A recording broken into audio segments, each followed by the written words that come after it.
You start by putting one liner into the paint cup. Next, you add your paint into the paint cup. And I'm going to start by filling up to the small project line because I'm going to start painting one board. Once you've added your paint to the cup, it's time to put on the lid. To put this on, press down and twist. Then you assemble the nozzle to the lid by pressing down and twisting. Once you have your paint cup and nozzle and lid secure, we move on to attaching the regulator to the paint spray gun. To do this, I recommend having some thread sealant tape and a wrench handy.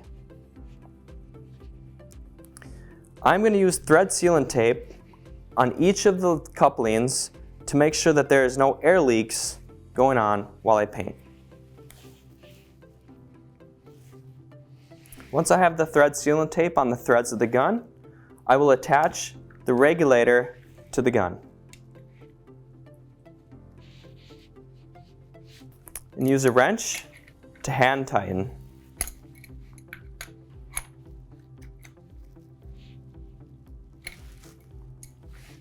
Next, add thread sealant tape to the bottom of the regulator.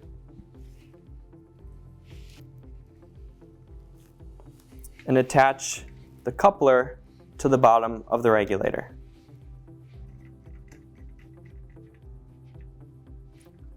Tighten with a wrench.